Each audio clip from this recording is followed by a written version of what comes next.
Hello students, summary of Speak Up, Snowdrop and My Mother at 66. जो आपके syllabus की first 3 poems हैं, I have already uploaded the video of summary, videos of poems with summaries, तो आप उसे उसके लिए देख सकते हैं. Now the summary of next 3 videos, next 3 poems. Speak Up. As the title reveals, speak up means बोलना. तो in this poem, reader, as you know, we all were Britishers rule under for so many years. Following me? Britishers ruled over us for so many years. So in this poem, the poet calls upon people to rise up, protest against the injustice. He is encouraging the readers, whosoever is reading his or his poems, he is encouraging the readers and tell them that they can speak because lips are their own, body is their own and soul is also their own. कि कोई भी है अपनी आवाज उठा सकते हैं क्योंकि बॉडी आपको दी है भगवान ने, लिप्स आपको दिए हैं, आप उनके जो इनजस्टिस है उसके अगेंस्ट अपनी वॉइस रेज कर सकते हैं. इस पोएम में एक स्टैंजा में जो पोइट है, पोइट इज यूजिंग मेटाफर्स. कैसे? He is comparing the national struggle with smithy of a blacksmith. National struggle means जिसे आप एक राष्ट्रीय संघर्ष का नाम दे सकते हैं.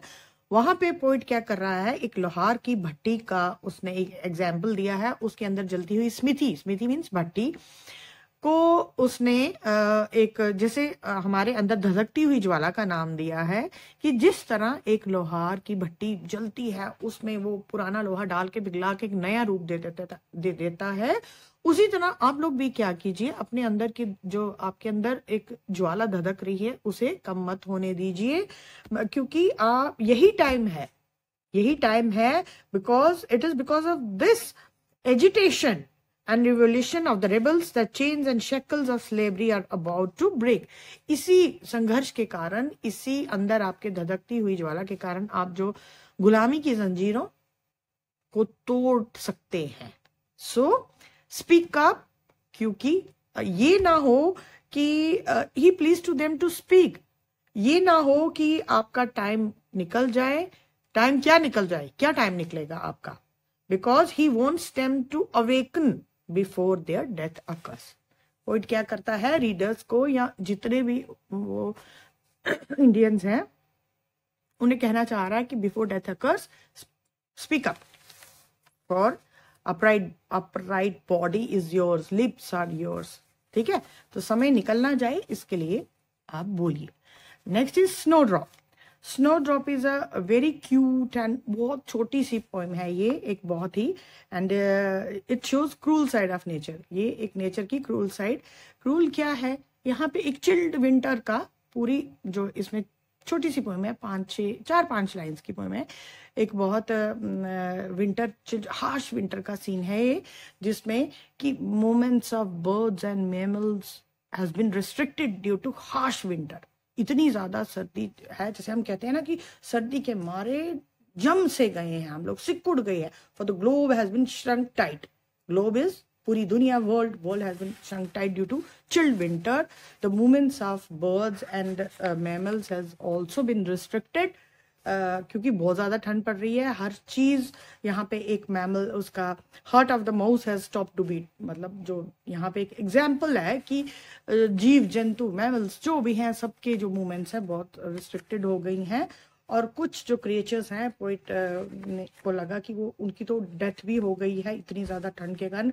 Birds also can't fly on creatures and creatures can't move due to chilled winter. But snowdrop talks of a snowdrop is a very tender and beautiful plant. एक बहुत ही प्यारा सा छोटा सा पौधा है जो कि अभी तक इस विंटर, चिल विंटर को क्या कर रहा है, सह रहा है.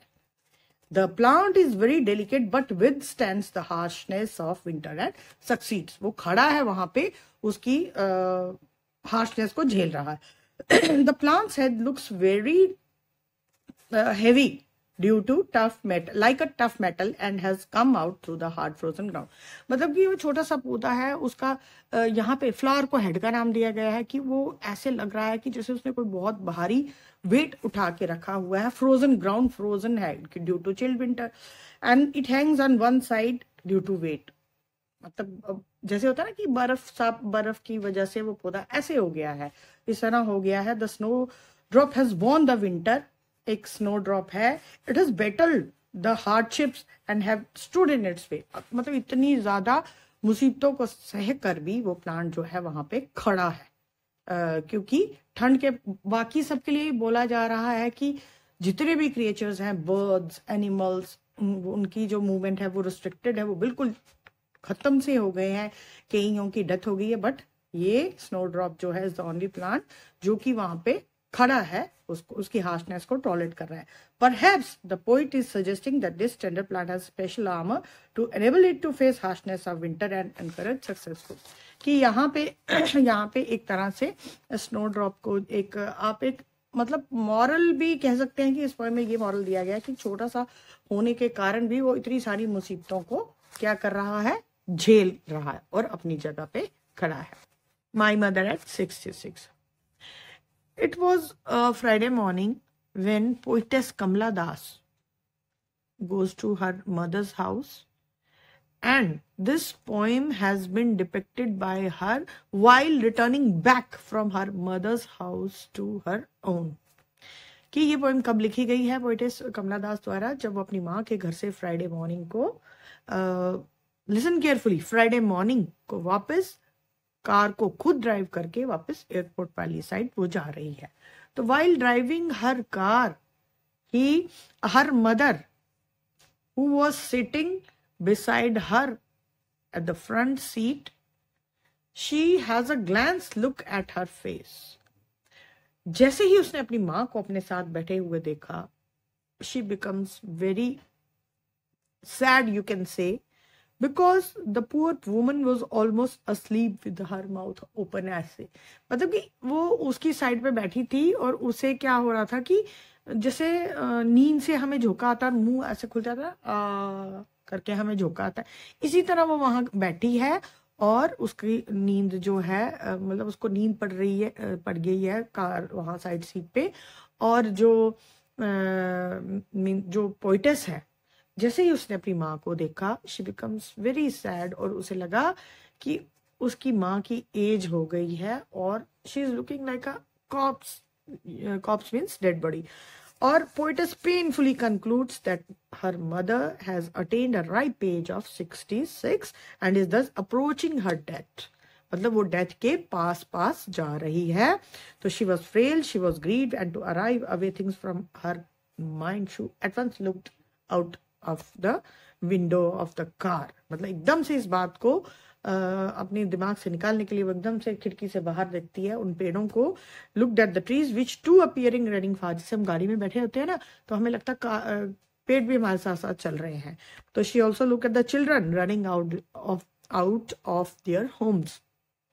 तो poetess went through the security check and her mother was a few yards away। The poetess looked at her mother again। वो अपनी माँ के चेहरे को दोबारा से देखती है जब वो एयरपोर्ट के अंदर पहुंचती है, और उसका पेल फेस मतलब पीला चेहरा उसे दिखाई देता है, as pale as the moon in the late winter. Moon in the late winter, जिस तरह सर्दियों का चंद्रमा फीका फीका दिखाई देता है, उसे अपनी माँ का चेहरा भी बहुत फीका दिखाई दे रहा है। The poetess feel as if something was irking her. कुछ चीज उसे परेशान कर रही थी पोएटेस को। It was a feeling that disturb her. She only said see you soon Amma. The poetess smiled and smiled. मतलब कि जो यहाँ पे पोएटेस को एक चीज बहुत परेशान कर रही है कि उसकी माँ जो है डेथ की साइड जा रही है। मीन्स 66, 67, 68 ऐसे एज आएगा। तो आपकी जितने भी आपके सिलेबस में जितने भी पोएम्स हैं वो क्या रिवील करती हैं, आप उसके टाइटल को देखिए, अपने आप से आपको समरी का पता चल जाएगा। सो अगली जो हमारी जितनी भी पोएम रह गई हैं उसकी नेक्स्ट वीडियो में मैं आपको उसके लिए समरी